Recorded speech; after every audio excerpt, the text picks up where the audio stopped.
yours, waiting on the sexy flow. Come get it all, are you gonna make me yours? Waiting on the sexy flow. I'm trying not to think about.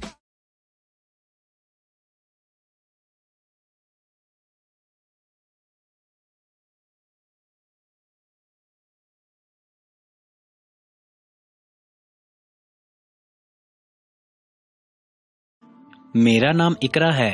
हम 4 बहन भाई थे। मुझसे एक बड़ा भाई था और दोनों छोटी बहनें थीं।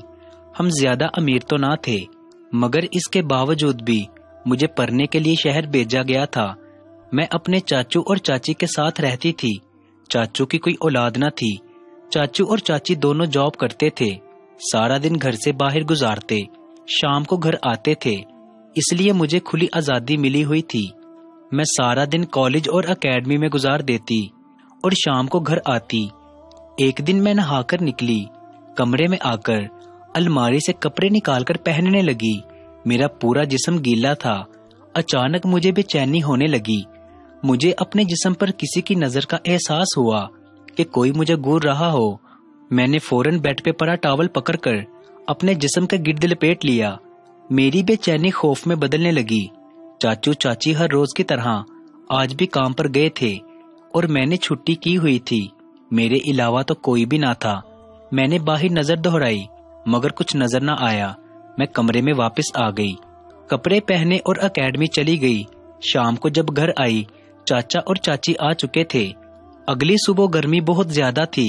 मैं कॉलेज से वापस आई तो पूरा यूनिफॉर्म पसीने से भीगा हुआ था। कमरे में पहुंचते ही बेड पर बैग फेंका और यूनिफॉर्म उतारते ही नहाने घुस गई। थोड़ी ही देर गुजरी थी कि बाहर किसी चीज के गिरने की आवाज आई। मैं फौरन बाहर निकली, किचन में गई, मगर वहां कुछ भी ऐसा न था जिसके गिरने की आवाज आई हो। मुझे फिर किसी की नजरों की तपिश अपने जिस्म पर शिद्दत से महसूस होने लगी। मैं बेहद घबराई। खुद को ये कहकर तसल्ली दी कि कोई नहीं, कल भी तो देखा था, ये बस मेरा वहम है। फ्रिज खोली और पानी निकालकर पीने लगी, मगर पानी हलक से नीचे उतर ही नहीं रहा था। सोचा कि आदल को इसके बारे में बताती हूँ, मगर मैं उसे बताऊंगी क्या? मुझे तो खुद कुछ कंफर्म नहीं। आदल मेरी एकेडमी में पढ़ता था। वो हर जगह मेरी मदद करता था, हर मुश्किल में मेरा साथ देता।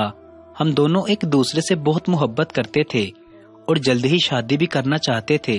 आदल ने मुझे कहा कि इन इम्तिहानात के बाद मैं तुम्हारे घर रिश्ता भेजूंगा, इसलिए कुछ न बता सकी। मगर ये अजीब सा एहसास है, जैसे कोई हसरत भरी निगाहों से मुझे तक रहा हो। अब मुझे हर वक्त घर में एहसास होने लगा, यहाँ तक कि चाचा चाची की मौजूदगी में भी। जब मैं कमरे में अकेली रात को देर तक बैठी पढ़ रही होती या फिल्म देख रही होती, मेरी बेचैनी हद से बढ़ने लगी, मगर किसी को कुछ न बता सकती थी कि इसे सिवाय वहम के कुछ और न कहते। वैसे भी मैं घर पर अकेली होती थी।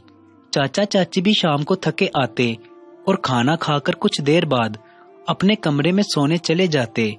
मेरे पास कोई न था जो मेरी हालत को समझता।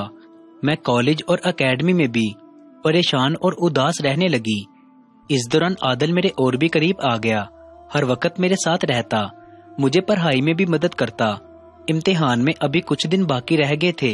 वो खुद क्लास में हमेशा अव्वल आता था। अब पेपरों में सिर्फ 2 दिन रह गए थे, इसलिए मैं रात देर तक बैठकर पढ़ रही थी। फिर वही एहसास, मगर इस बार ऐसा लगा कि जैसे कोई पास ही खड़ा है। मैं घबराकर उठ खड़ी हुई कि आज तो पता लगाकर ही रहूंगी। कमरे से बाहर निकली तो किचन की लाइट जल रही थी। मैं हाथ में डंडा पकड़ा और किचन में जा पहुंची।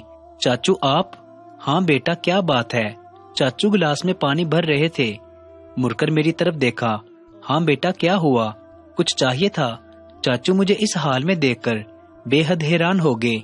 मैंने ढीले कपड़े पहने थे जिसमें से मेरा जिस्म बिल्कुल जाहिर हो रहा था और मेरे हाथ में डंडा था। चाचू ने सर से पांव तक गहरी नजर डालते ही नजरें चुरा लीं और दूसरी तरफ मुंह करते हुए बोले, खैर है, इस हाल में दुपट्टा लेकर रखा करो। मैं तुम्हारी चाची के लिए पानी लेने आया था, उसे प्यास लगी थी। चाचू के लहजे से मुझे होश आया। मैं किस हालत में कमरे से बाहर निकल आई थी। उनके इस तरह देखने से मैं शर्म से पानी पानी हो गई और भागकर कमरे में आ गई। कमरे में आए अभी 1 منٹ بھی نہ گزرا تھا، دروازے پر دستک ہوئی۔ بیٹا میں ہوں۔ میں نے جلدی سے خود کو اچھی طرح ڈھانپ لیا۔ بیٹا خیریت ہے؟ تم بہت گھبرائی ہوئی تھی۔ اور ڈنڈا؟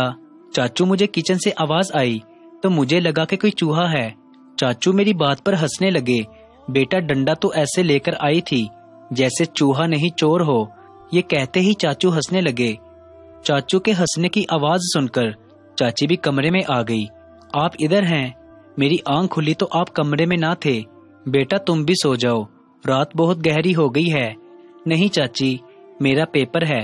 اچھا ہے وہ بیٹا، میں بہت تھک گئی تھی اس لیے آتے ہی سو گئی۔ میں تو بہت گہری نیند میں سو رہی تھی کہ اچانک ہنسنے کی آواز سے آنکھ کھل گئی۔ چاچی نے چاچو سے پوچھا، آپ ابھی تک جاگ رہے ہیں؟ وہ مجھے پیاس لگی تھی تو پانی پینے اٹھا تھا۔ تم پیو گی پانی؟ نہیں مجھے پیاس نہیں ہے۔ چاچی بولی تم بھی سو جاؤ، اب رات بہت ہو گئی ہے، آرام بھی ضروری ہے۔